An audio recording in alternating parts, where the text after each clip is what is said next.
Morning, happy Friday, and welcome back to the NOFO Live Show, where I, Sunita, along with my co-host Tracy, we hop on every Friday and host this podcast, 30 minutes live, chatting all things about the North Fork.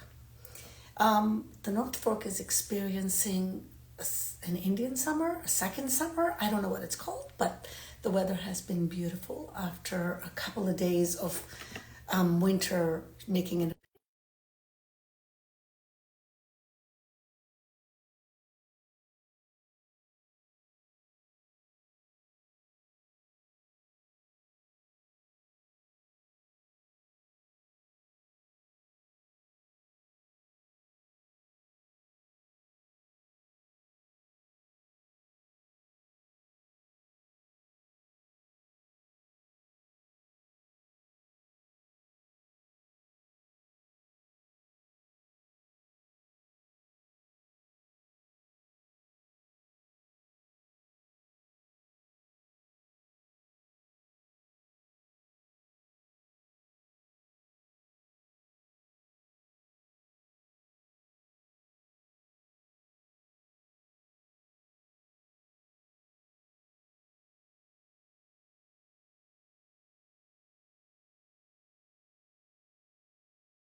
Join the live and let's see if it goes through. Because I don't know what the tech difficulties today, but I can't seem to accept either of your invites. Good morning, Kelly. How are you? I don't know what was going on. I could hear you, and then I couldn't hear you, and then I kept requesting and keep seeing you, and I same with Eric. I see Eric, but okay, let me see if it'll accept it now. Maybe Instagram is just hasn't had their coffee and is waking up slow. A little tired today. I hear you. Okay, Jump. Good morning. How are you? Same thing here. If you can hear me, I just wanted to double check. Yeah, I can hear you. Are you sitting outside enjoying this glorious summer? Yes, and the second I do that, the dogs come out. So sorry about that. We'll get them to quiet down in a moment. So I thought this would be a nice spot to share some stories and some success early on. So thanks for having me on the show. Maggie's going to join me in a moment. She's got this other daytime job, so she's just finishing a conference call with a boss, which is gotta do what you gotta do. Exactly. Okay, Kelly, quick, since we have a few minutes, you want to throw out on the spot, like what's going on in the North Fork that people should go see? We've got lots of Halloween parties happening. Greenport Brewery is having two, their regular evening one on Saturday, and then Sunday they're having their Halloween doggy costume party. Wait, I want to give a shout out to our friend Noreen because she kills it with her costume every single year. So I can't wait to see what Noreen. Have you ever seen her last year? I can't remember what she was last year, but every single year she has a friend that they make like a couple's costume with, and they have been so many different things, and they just go all out. So I can't wait to see her pick her costume. I usually go to the Soundview party. I went last year and the year before that, but I'm not going this year. I'm saving up my energy for Dia de los Muertos at RGNY the following week. But yeah, lots of Halloween stuff happening on the parade too in Greenport, I hear. Yeah, I think there is. I saw it on the Manhattan's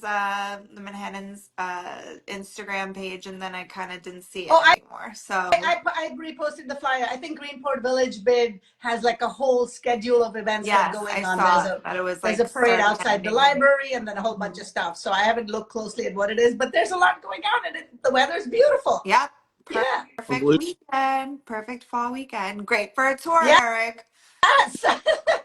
All right, let's jump in and tell everybody who you are, Eric, and what your business is. So my name's Eric Deschamps. I am the owner and co-founder of North Fork Sights, Bites, and Flights. And Maggie, my wife, will be joining me here in a moment, and possibly two canines, as I have one underfoot right now. But we started to think about this company, if you will, and doing everything that I think is near and dear to both of you, is like sharing the North Fork with other individuals, whether they're tourists, whether they're locals, that don't really know all the different nuances and all the different privately owned, entrepreneurial, women-owned, unique different businesses that are out here. So We started to talk about, maybe in 4 or 5 years, it might be time for me to retire. We're both in the pharmaceutical business. Maggie's on the biotech side. I'm on the biopharma side, meaning big pharma side. And we tour quite a bit. We like to go to Europe. We've been to Hawaii. We've been to many different locations here in the United States. We're a little bit of foodies, if you will, and love wine. And I have no choice regarding the wine. My brother's a sommelier out on the West Coast with Opus One. So somehow it's skipped me a little bit as far as the palate, the taste is concerned, but he's definitely been great at educating me, along with many of the winemakers here on the North Fork, on what's really important when you describe not only the region, but the businesses, but the wine and the food. So we decided to start this small company as a possible retirement gig, if you will, and that is basically half-day and full-day tours encompassing everything I just described regarding food, wine, but a little bit of sightseeing as well, and some history mixed in between the stops. So we stuck our toe in the water last year, a little bit towards this time last year, with some family members to kind of test out this model. And then I was connected with Kelly late last year as far as making sure there was an awareness around what we like to do. So our toes fully in the water, and we've had some success early on. We had our launch party back in the end of March that Kelly helped coordinate with the McCary family at Meadowlark. And that was pretty good. We had 40 different individuals there that own different bed and breakfast and hotel and motel scenarios here on typically in like further out past Riverhead, so the South Hold, Greenport area. So thus far, we've had 10 now different tours. The first 2 were family. That was the beta test site. And it's gone very well. So now what I'd like to do is really roll this out in 2025. So I appreciate the time to tell this story. Wait, But I want to know who came up with the name. So we were in Dubrovnik 2 years ago on one of our foodie tours, and we went on a Sights and Bites tour. So there's a little bit of plagiarism there, but we came back so enamored. We were in the old city where they film Game of Thrones, 14th century city there in Dubrovnik. And we went on a walking tour, and we did a little bit of appetizers, some sightseeing, some museums, some churches, things along that. Then dinner, and then some more walking and talking, and then we finished with dessert. And we said, well, what a great concept, because the tour guide was so well versed in the history, but also had a tie into the food and wine, and was very proud of the region and the foods and wines that they produced. We came back home and said, this would be great for us to do, except we can't walk the south side of where we live, which is the North Road and Manitouk. We need to move. We need to have a vehicle to take people around and do the same thing. And right around that time, Maggie came to me. She goes, I like Sights and Bites because it rhymes. But what about all the wineries out here? There's 45, 46 wineries just on the North Fork, 50 if you include the South Fork. Why don't we add the word flights? So, basically flights of wine, the pairing with the food. And that was the aha moment for me. So she's my marketing girl, but and I don't know where she is, but she'll be here soon. She's probably getting in trouble. But anyway, we put those 3 words together, had that launch party that I mentioned, and we're off to a pretty good start. And Kelly's been super helpful with us as far as influencing in social media and do this, don't do that. So we've been all those posts that you see from us. It's not me. So Kelly's been great at providing content and creating awareness. And I think, the final tipping point for us to say we're going to do this is when, Sunita, you and I first met back at McCary. They were having their Cabernet Sauvignon launch. This was about a year and a half ago. I think we were having a slow food event there. It was a slow food event. I think we were introducing the life cycle or food composting event. I think that's what it was that we were there. Exactly what. Yes. Maggie and I decided to attend that. Our neighbor is Becky Betts. Dave and Becky had put us on to slow food, and that was the missing link for me as far as being unique. And that slow food approach to food, to wine, is really embraced by the Europeans, and I wanted to make sure that was part of our differentiated value proposition, for lack of a better term. So I'm trying to not get too business-like, but how can we be different, right? And that embracing the food, the story around slow food, and then all the benefits that that organization brings to the North Fork was also intriguing to us, and how that worked, and that collaboration of minds, and just the camaraderie that you guys have on that team, on that slow food team. So that was important. So now we embrace wine, we embrace oysters, and we embrace all different types of food. Sunita, did Well, you want to say something? I I was saw going you to say started. the slow food lifestyle becomes so easy on the North Fork because it's not just a buzzword. I mean, I know obviously I'm part of the board and part of the choir, so more involved in paying attention to that. But in general, given the farm stands and given the availability to fresh produce, so many people organically just live that lifestyle every day, and it's amazing to watch, you know? So it's very easy to incorporate it into your daily life. Yeah, and it incorporated into the tour as well, because I've embraced it myself. I mean, we've gone to, I know at the end of the show you asked me what are my favorite farms are, and I'm like farm agnostic.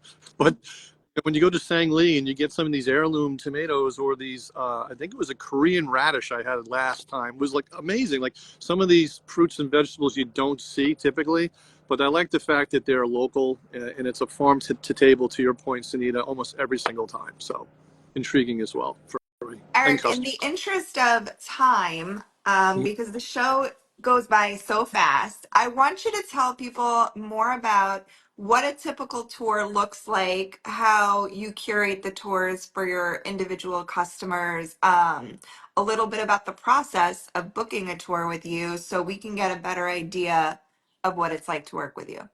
So thanks for that, Kelly. And yeah, that's the magic sauce, right? The secret sauce, and how to put this together where it's attractive and intriguing to our customers. So this bespoke model, and I think it is truly unique, where we actually do food, wine, touring history. It really comes down to pay one price. So on the website, it averages, for those who are interested in a full day tour, excuse me, $395 per person, and that's roughly 7 hours. We pick you up and drop you off for any North Fork location. We may be expanding a little bit, as far as the pickup and drop off point is concerned.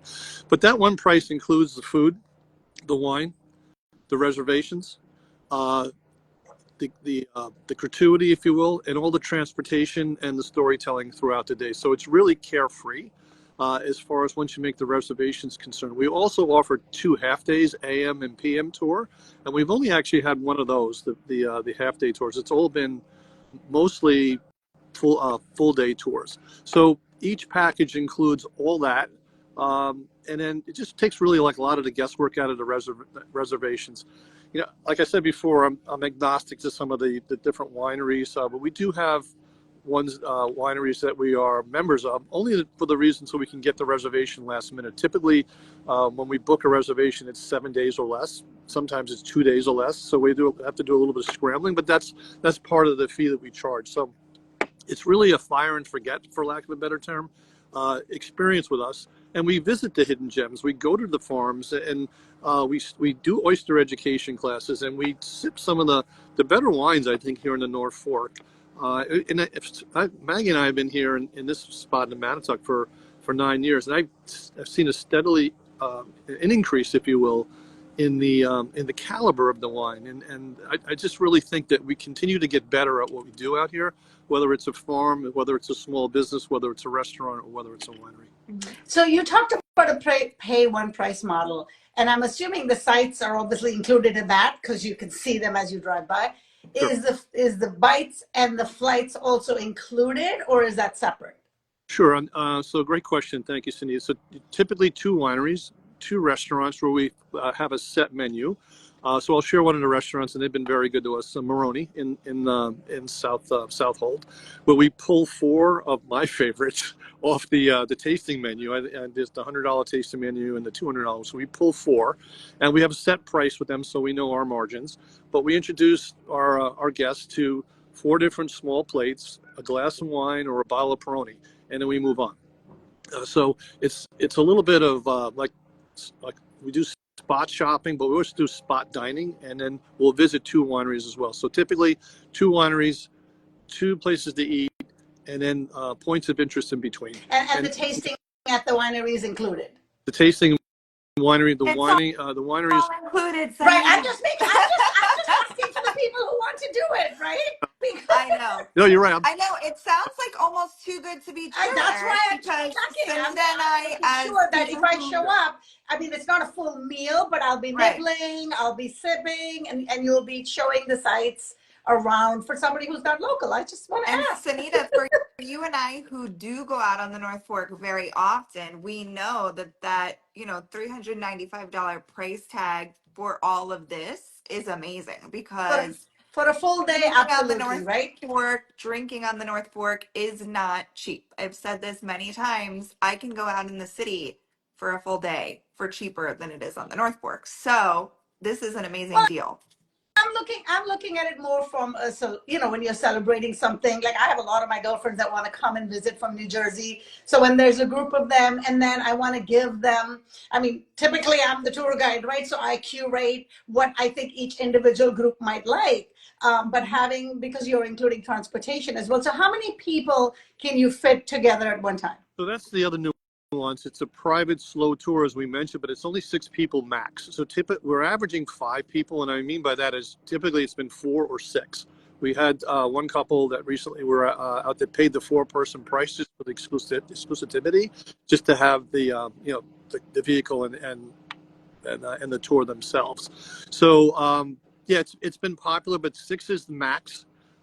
We can reach out a little bit more. We have to shift vehicles to do a larger party, but that 6 number seems to resonate with all the wineries and the restaurants that we frequent, because it's not a bus, right? It's not a small limo full of people.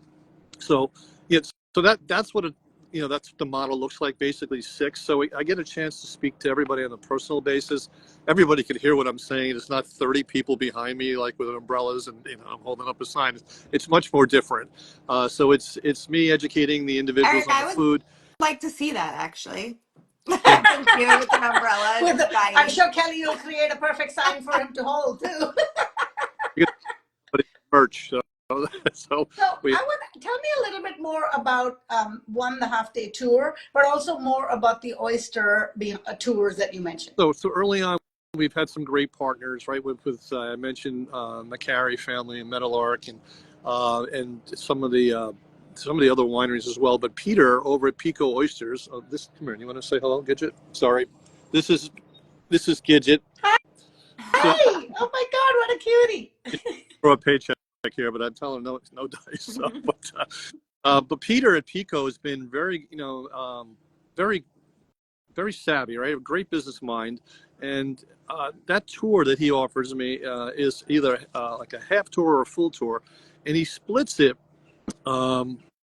by let's say that it's an hour and a half tour, 45 minutes of oyster education and everything from the equipment to how long the oysters are out in the bay, how many times people handle the oysters, and believe it or not, 20 different times a human touches an oyster before you eat it. He's got 2.5 million oysters out in Peconic Bay, which is like mind blowing to me. And then how they actually pick and select and cultivate. He calls it aquaculture, and I think that's a great way to put it. So he's been very helpful with hints to answer your question on do this, don't do that. Don't invest in this until you absolutely have to. Here's your customer set. He's also been able to connect me with some other business owners here on the North Fork. Eric, I think the one thing that people really appreciate about your tours is that you can either book a tour and say, Eric, you plan the whole thing, I just want to go, or you can get more involved with it and saying like, oh, I'm really not that into wine, or I'm really a more of a sparkling wine person, and then Eric will curate the tour. And I know that your website also is great in terms of you can kind of check off boxes in terms of like your preferences. Can you tell us more about that? So to have that bespoke experience and have everybody leaving here with a smile on their face. If they're not interested in oysters, for example, we're not going to go there. So there's a small little simple survey that I ask the groups to take before we connect out here in the North Fork. Are you interested in wine? 1 through 5, 1 not so much, 5 definitely.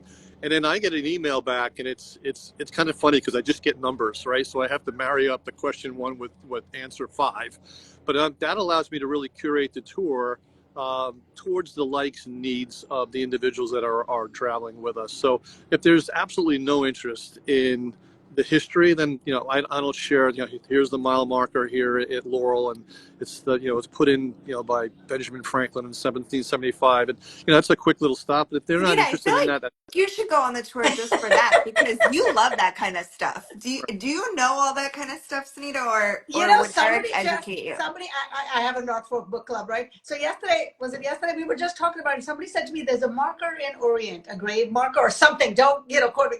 But about a woman who was put in a coffin and they were going to bury her or something. And then turns out she was alive for like 3 weeks or Ooh, something. I don't know how to wrap my brain spooky. around it, but there's an actual sign in Orient telling the story. And I was like, wait, what?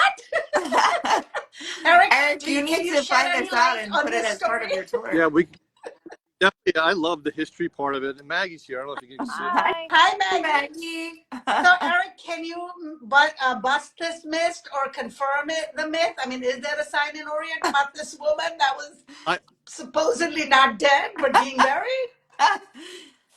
I have to look Next at. up, North Fork Sites, Flights, and Bites spooky I tours. mean, really, when she was saying the story, and apparently she's going to send us a picture of the sign, like she goes by it.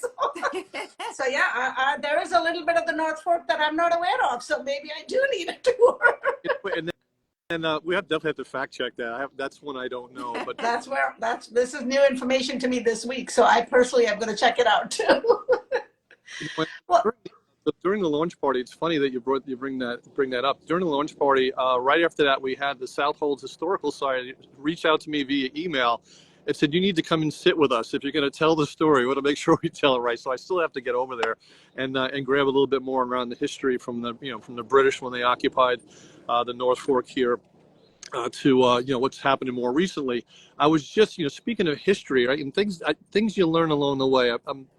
I'm getting better, and Maggie would probably beg to differ at listening. Older in my age. So we were recently over at Chronicle Winery, and Robin, the winemaker, had taken me through a little bit about how the organization started there, but she finished with some history, and I never realized that many of the fields out here before there were wineries produced potatoes, tomatoes, corn, obviously, a lot of all sod, a lot of sod farms and potato farms. but back in the early 40s, the United States government came out here and basically commandeered most of the farms, and there was a processing plant that they had in Riverhead that's still standing there. It's been repurposed, but for the military folks that are either listening or tuning in later on, they made the MREs, the meal ready to eat. So they used all the vegetables and fruits from out here to make these meals ready to eat for the United States military during the Second World War.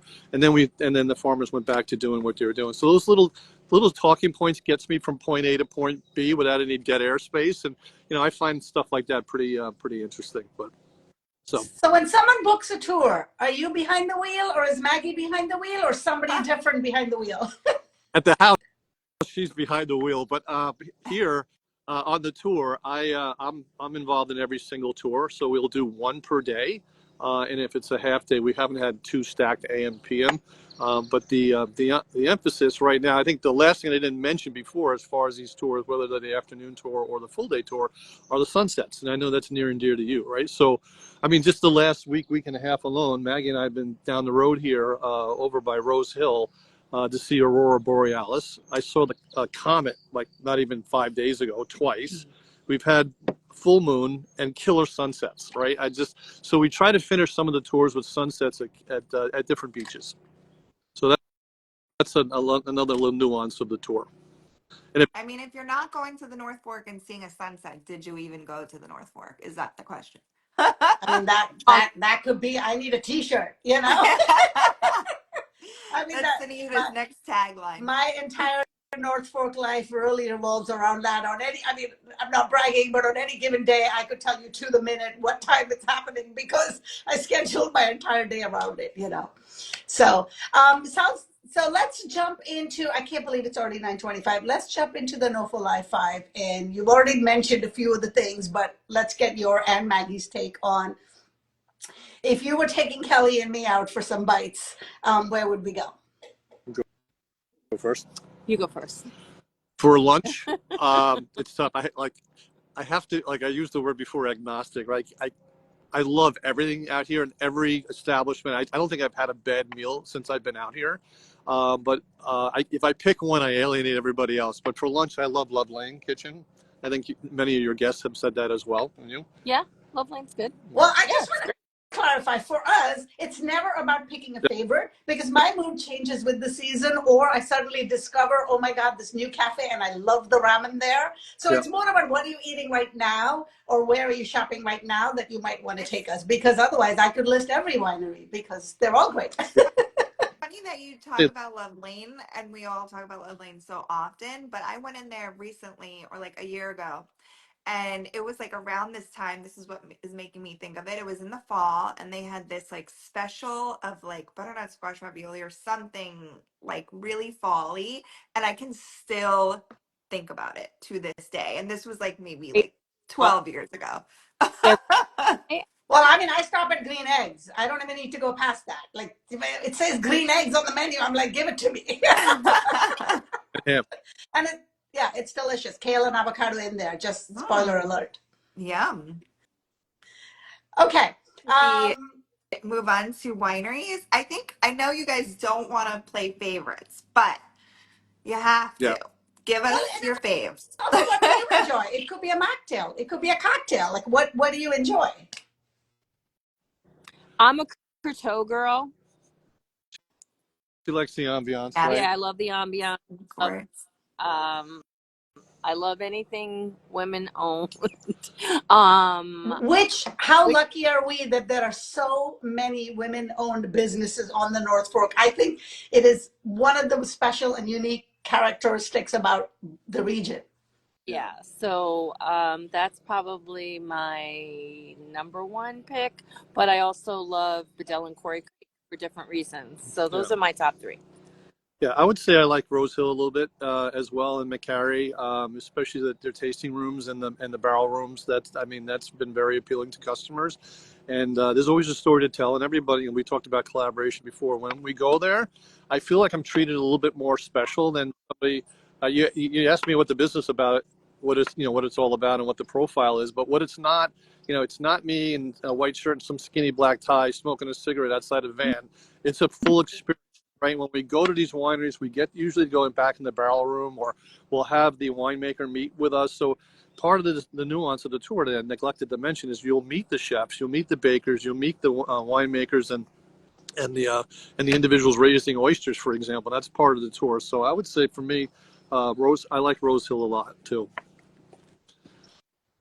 Okay, sunrise or sunset? Yeah, I know you mentioned sunsets. Do you have any special locations, or are you saving them secret for the tour? They are secret. Sure. But I would say it's on the eastern end of the East End. Maybe by Little Fish, maybe closer to Greenport by the Lynn. Yeah. Which is Maggie's like, don't give it away. Well, the nice thing is, I don't want to say there are hundreds, but there are hundreds of little spots that you can find yourself at the end of the day where you can enjoy Mother Nature's beauty. So it's all good. So, yeah. Okay. We mentioned farm stands. Did we want to talk about any of the farm stands? Yeah, when you're cooking at home, is there some place you swing by for stuff you need? Yes, I love Lombardi's. Yeah, it's easy for us. We live a quarter mile away, so that's our favorite. Yeah, and farms. I heard Kelly say farms, and for me, I'm gonna go a little on the sales side real quick. But Hedgewood Farms is actually a stable, and we're looking to bolt on two tours, two aspects of the tour. So as we get into 2025, we'd like to do a farm to table. We've been speaking to Harvest Inn about that. Also with 1760 Homestead with Larry Kaiser about doing a farm to table to chef experience, but also working with Hedgewood Farms to do horse, tack, barn tour, and a 15-minute ride. So that'll be above and beyond. Where are they located? They're right in Manitowoc, right on the road, and you know where 1760 is. I just see Larry hop on, so there he is. Hi, good morning, Larry. I can't on, so, but yeah, that's farm-wise, I like that. Concept-wise, those are two things we're going to add to be a little bit more popular, I think, with our customers going forward. So. Yep. platform for you. Exciting stuff. Yeah, I think you covered it. Well, it sounds like you're evolving and updating the tours as you partner with more locals around. So can you sum up for us in a sentence or two why you love being a part of the North Fork? Go first. Well, for me, it's personal. I've been coming out here my whole entire life. Just through family vacations. My family had a summer home here. I used to spend every summer weekend here, to the point when I met Eric, I introduced him to the North Fork, and he fell in love with it as much as I did. And I've seen the evolution that has occurred since, I won't tell you what year, but a lot has changed.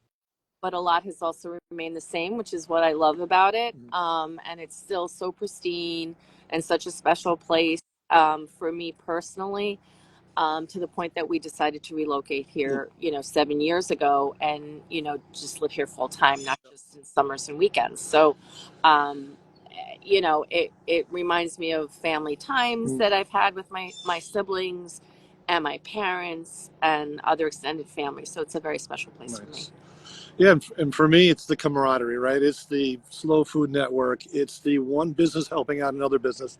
We got our kickoff was with the Treatery in Doucette when we were at the first North Fork Food and Wine Festival, North Forker, I should say, Food and Wine Festival, where we ran these ideas by them, like, go for it. That's what you need to do. And to see the different businesses work together and collaborate. Yeah, they're super supportive. Yeah. I think there's a great support network. I That's think what I like. everybody Yeah. supports everybody, and that's really refreshing. Everybody has the same goals and commonality in wanting their customers to have a really positive experience. Yep. And in Kelly, we learned not everyone's your friend, but mostly that's another episode. Good mantra. But I say the greater majority of it, people have been very helpful, collaborative, as far as do this, don't do that, or contact this customer set. And Kelly's been great with making sure that we get the exposure we need on this awesome platform. I love Instagram. I'm still doing this a little bit, as far as trying to get on live, but I figured it out for the most part. And then, that's why I love that. And the weather out here, the ability to go swimming in any given beach as long as you have one of those triangle stickers, So it's been great, and the people in the different shops and business owners have been very, very welcoming to us. All good stuff. Yeah. Well, I think I speak for Tracy and Kelly and myself because we all love the North Fork so much. So I love this half hour of being able to share with another business that also wants to showcase and share the beauty of the North Fork. So I wish you best of luck in your endeavor. Thank you, Kelly. It's been great seeing you. And I know that Tracy's traveling again soon and we miss her, but I'm really glad that you're able to jump in and we get to chat with you. Anytime. All right. Enjoy your weekend, everybody. Bye. We'll see you next Friday. Bye. Bye. Have a good one. Bye.